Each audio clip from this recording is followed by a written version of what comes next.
नमस्कार भक्तों, आज मैं आपको एक ऐसा दिव्य, दुर्लभ और रहस्यमय मंत्र सुनाने जा रहा हूं, जिसे बड़े बड़े साधक और तांत्रिक भी गुप्त रखते हैं। कहते हैं, इस मंत्र की शक्ति इतनी प्रबल है कि यदि आप इसे केवल 27 मिनट तक पूरी श्रद्धा से सुन लें, तो जीवन के हर रुके हुए काम, पैसों की समस्या, व्यापार में नुकसान, सब कुछ एक एक करके स्वयं श्री हरि विष्णु और मां लक्ष्मी की कृपा से समाप्त हो जाता है। लेकिन ध्यान रखिए, इस मंत्र को अधूरा सुनना वर्जित है। यदि आपने इस मंत्र को अधूरी श्रद्धा से सुना, तो इसका असर उल्टा भी हो सकता है। और अगर पूरे मन से पूरे 27 मिनट तक सुना, तो जो चमत्कार होता है वह आपकी कल्पनाओं से परे है। और हां दोस्तों, अगर आप सच में चाहते हैं कि आपके जीवन में भी लक्ष्मी का आगमन हो, तो अभी इस वीडियो को लाइक जरूर करें, नीचे कमेंट करके जय श्री हरि विष्णु लिखें और ऐसे दिव्य ज्ञान के लिए हमारे चैनल सनातन ज्ञान को सब्सक्राइब करना बिल्कुल न भूलें। भक्तों, काशी के एक युवक ने जब इसे पहली बार पूरी श्रद्धा से सुना, तो अगले ही दिन उसे 18 महीने से रुकी हुई सैलरी का पेमेंट मिल गया। और एक व्यापारी ने तो मजाक में सुन लिया था, और अब उसकी दुकान दिन रात चल रही है। तो भक्तों, आंखें बंद कीजिए, मन को शांत कीजिए और सच्चे भाव से श्री हरि विष्णु और मां लक्ष्मी का स्मरण करते हुए इस दुर्लभ मंत्र को सुनिए पूरे 27 मिनट तक। भक्तों, इस मंत्र के साथ यदि आप एक छोटा सा उपाय भी करें, तो श्री हरि विष्णु और महालक्ष्मी की कृपा एक साथ बरसने लगती है।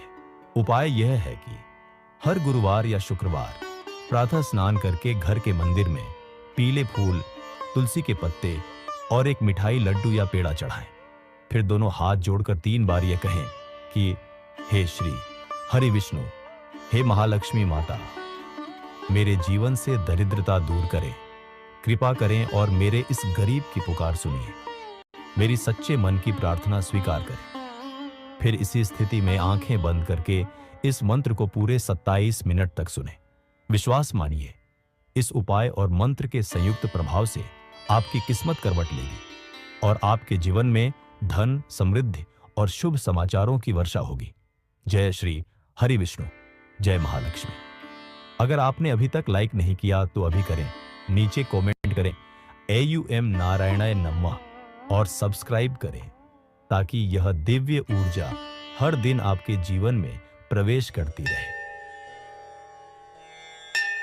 शान्ताकारं भुजगशयनं पद्मनाभं सुरेशं विश्वधारं गगनसदृशं मेघवर्णं शुभांगं लक्ष्मीकान्तं कमलनयनं योगिविधर्यानग्मयं वन्दे विष्णु भवभयहरं सर्वलोकैकनाथम्।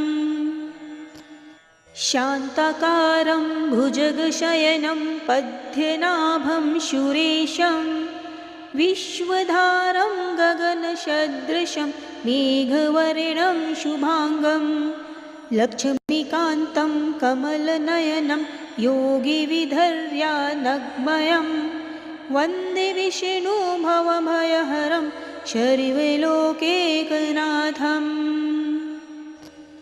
शान्ताकारं भुजगशयनं पद्मनाभं सुरेशं विश्वधारं गगनसदृशं मेघवर्णं शुभांगं लक्ष्मीकान्तं कमलनयनं योगिविधर्यानग्मयं वन्दे विष्णु भवभयहरं सर्वलोकैकनाथम्। शान्ताकारं भुजगशयनं पद्मनाभं सुरेशं विश्वधारं गगनसदृशं मेघवर्णं शुभांगं लक्ष्मीकान्तं कमलनयनं योगिविधर्यानग्मयं वन्दे विष्णु भवभयहरं सर्वलोकैकनाथम्। शान्ताकारं भुजगशयनं पद्मनाभं सुरेशं विश्वधारं गगनसदृशं मेघवर्णं शुभाङ्गं लक्ष्मीकान्तं कमलनयनं योगिविधर्यानग्मयं वन्दे विष्णु भवभयहरं शर्वलोकैकनाथम् शान्ताकारं भुजगशयनं पद्मनाभं सुरेशं विश्वधारं गगनसदृशं मेघवर्णं शुभाङ्गं लक्ष्मीकान्तं कमलनयनं योगिविधर्यानग्मयं वन्दे विष्णु भवभयहरं शर्वलोकैकनाथम् शान्ताकारं भुजगशयनं पद्मनाभं सुरेशं विश्वधारं गगनसदृशं मेघवर्णं शुभाङ्गं लक्ष्मीकान्तं कमलनयनं योगिविधर्यानग्मयं वन्दे विष्णु भवभयहरं शर्वलोकैकनाथम् शान्ताकारं भुजगशयनं पद्मनाभं सुरेशं विश्वधारं गगनसदृशं मेघवर्णं शुभाङ्गं लक्ष्मीकान्तं कमलनयनं योगिविधर्यानग्मयं वन्दे विष्णु भवभयहरं शर्वलोकैकनाथम्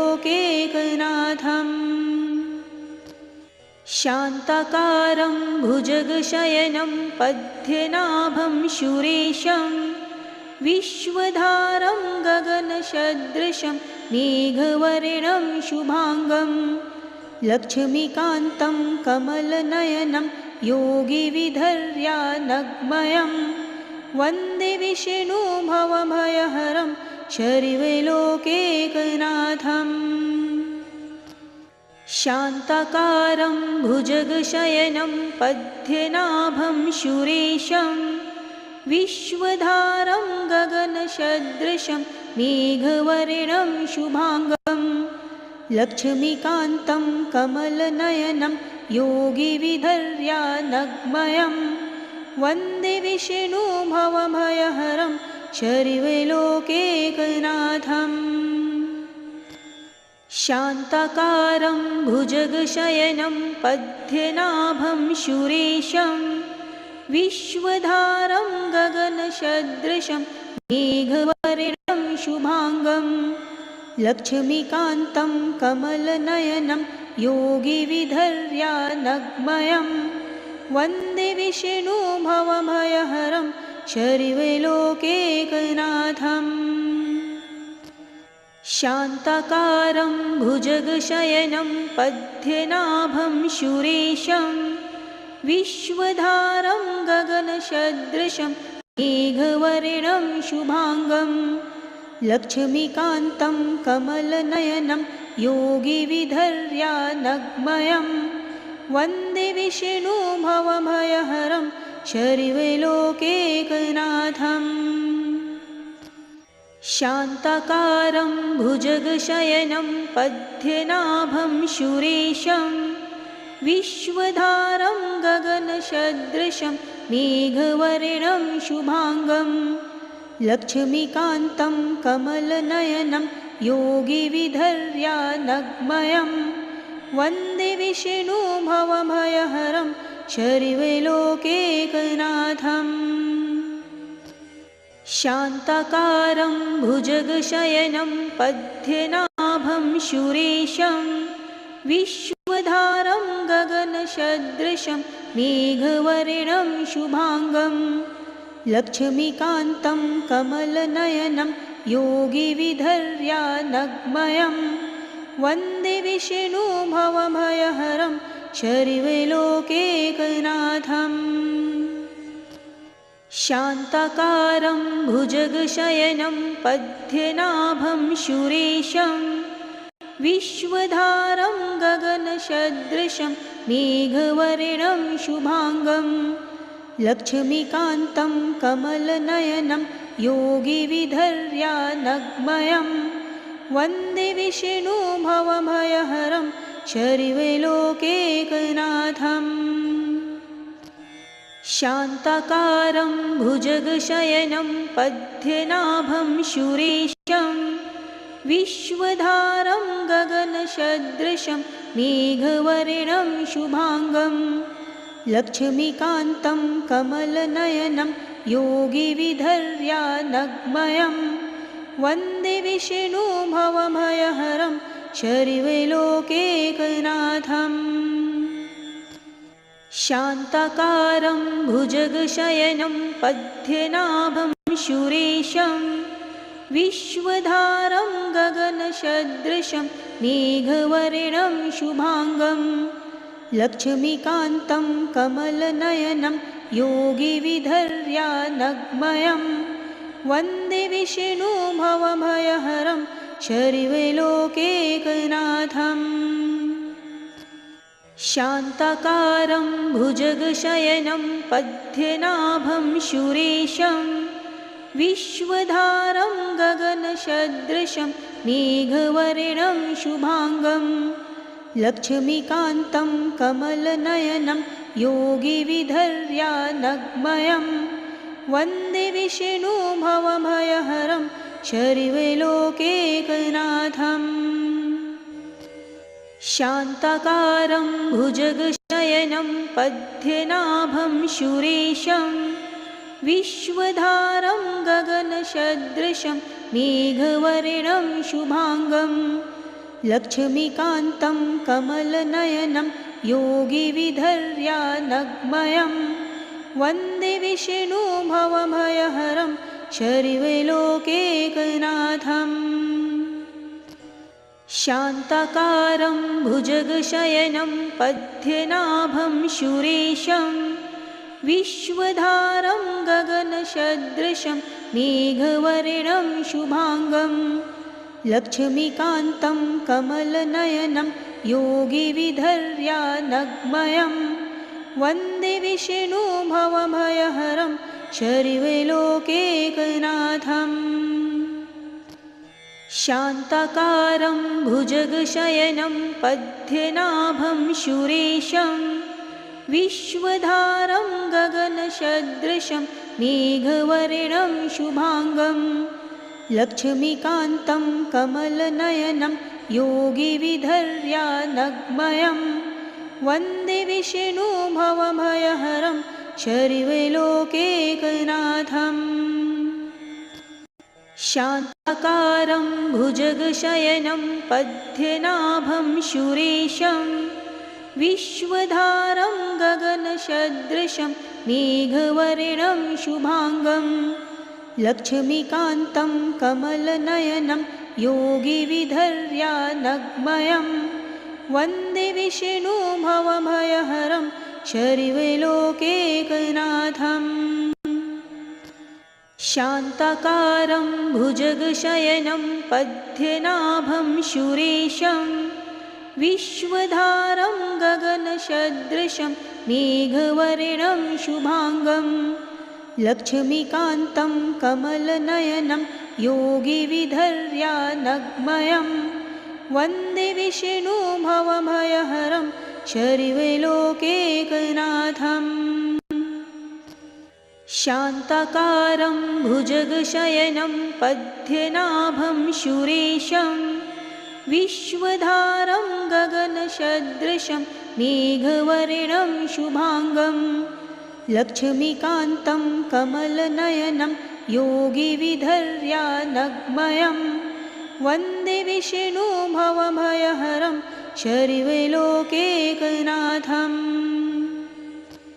शान्ताकारं भुजगशयनं पद्मनाभं सुरेशं विश्वधारं गगनसदृशं मेघवर्णं शुभांगं लक्ष्मीकान्तं कमलनयनं योगिविधर्यानग्मयं वन्दे विष्णु भवभयहरं सर्वलोकैकनाथम्। शान्ताकारं भुजगशयनं पद्मनाभं सुरेशं विश्वधारं गगनसदृशं मेघवर्णं शुभांगं लक्ष्मीकान्तं कमलनयनं योगिविधर्यानग्मयं वन्दे विष्णु भवभयहरं शर्वलोकैकनाथम् शान्ताकारं भुजगशयनं पद्मनाभं सुरेशं विश्वधारं गगनसदृशं मेघवर्णं शुभांगं लक्ष्मीकान्तं कमलनयनं योगिविधर्यानग्मयं वन्दे विष्णु भवभयहरं शर्वलोकैकनाथम् शान्ताकारं भुजगशयनं पद्मनाभं सुरेशं विश्वधारं गगनसदृशं मेघवर्णं शुभांगं लक्ष्मीकान्तं कमलनयनं योगिविधर्यानग्मयं वन्दे विष्णु भवभयहरं शर्वलोकैकनाथम् शान्ताकारं भुजगशयनं पद्मनाभं सुरेशं विश्वधारं गगनसदृशं मेघवर्णं शुभांगं लक्ष्मीकान्तं कमलनयनं योगिविधर्यानग्मयं वन्दे विष्णु भवभयहरं शर्वलोकैकनाथम् शान्ताकारं भुजगशयनं पद्मनाभं सुरेशं विश्वधारं गगनसदृशं मेघवर्णं शुभांगं लक्ष्मीकान्तं कमलनयनं योगिविधर्यानग्मयं वन्दे विष्णु भवभयहरं शर्वलोकैकनाथम् शान्ताकारं भुजगशयनं पद्मनाभं सुरेशं विश्वधारं गगनसदृशं मेघवर्णं शुभांगं लक्ष्मीकान्तं कमलनयनं योगिविधर्यानग्मयं वन्दे विष्णु भवभयहरं शर्वलोकैकनाथम् शान्ताकारं भुजगशयनं पद्मनाभं सुरेशं विश्वधारं गगनसदृशं मेघवर्णं शुभांगं लक्ष्मीकान्तं कमलनयनं योगिविधर्यानग्मयं वन्दे विष्णु भवभयहरं शर्वलोकैकनाथम् शान्ताकारं भुजगशयनं पद्मनाभं सुरेशं विश्वधारं गगनसदृशं मेघवर्णं शुभांगं लक्ष्मीकान्तं कमलनयनं योगिविधर्यानग्मयं वन्दे विष्णु भवभयहरं शर्वलोकैकनाथम् शान्ताकारं भुजगशयनं पद्मनाभं सुरेशं विश्वधारं गगनसदृशं मेघवर्णं शुभांगं लक्ष्मीकान्तं कमलनयनं योगिविधर्यानग्मयं वन्दे विष्णु भवभयहरं शर्वलोकैकनाथम्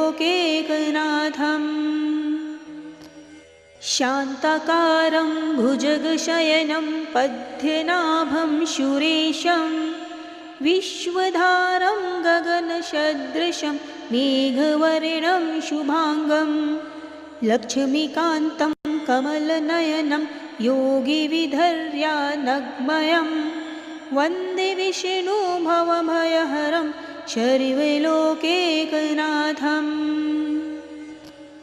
शान्ताकारं भुजगशयनं पद्मनाभं सुरेशं विश्वधारं गगनसदृशं मेघवर्णं शुभांगं लक्ष्मीकान्तं कमलनयनं योगिविधर्यानग्मयं वन्दे विष्णु भवभयहरं शर्वलोकैकनाथम्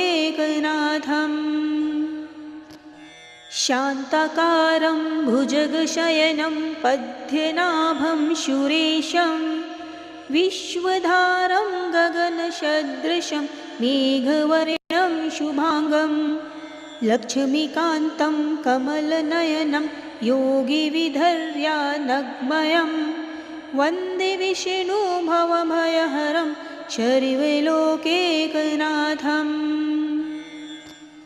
शान्ताकारं भुजगशयनं पद्मनाभं सुरेशं विश्वधारं गगनसदृशं मेघवर्णं शुभांगं लक्ष्मीकान्तं कमलनयनं योगिविधर्यानग्मयं वन्दे विष्णुभवभयहरं शर्वलोकैकनाथम्।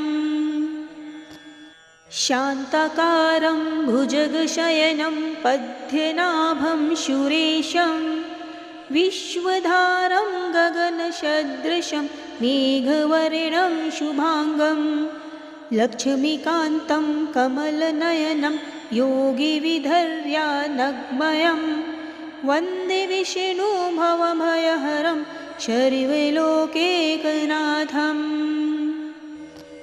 शान्ताकारं भुजगशयनं पद्मनाभं सुरेशं विश्वधारं गगनसदृशं मेघवर्णं शुभांगं लक्ष्मीकान्तं कमलनयनं योगिविधर्यानग्मयं वन्दे विष्णुभवभयहरं शर्वलोकैकनाथम्।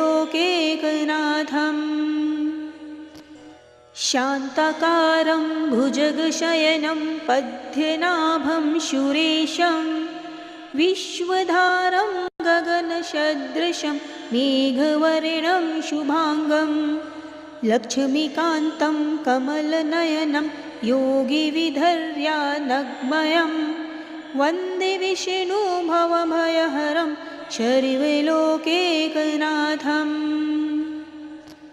शान्ताकारं भुजगशयनं पद्मनाभं सुरेशं विश्वधारं गगनसदृशं मेघवर्णं शुभांगं लक्ष्मीकान्तं कमलनयनं योगिविधर्यानग्मयं वन्दे विष्णुभवभयहरं शर्वलोकैकनाथम्। शान्ताकारं भुजगशयनं पद्मनाभं सुरेशं विश्वधारं गगनसदृशं मेघवर्णं शुभांगं लक्ष्मीकान्तं कमलनयनं योगिविधर्यानग्मयं वन्दे विष्णुभवभयहरं शर्वलोकैकनाथम्। शान्ताकारं भुजगशयनं पद्मनाभं सुरेशं विश्वधारं गगनसदृशं मेघवर्णं शुभांगं लक्ष्मीकान्तं कमलनयनं योगिविधर्यानग्मयं वन्दे विष्णुभवभयहरं शर्वलोकैकनाथम्।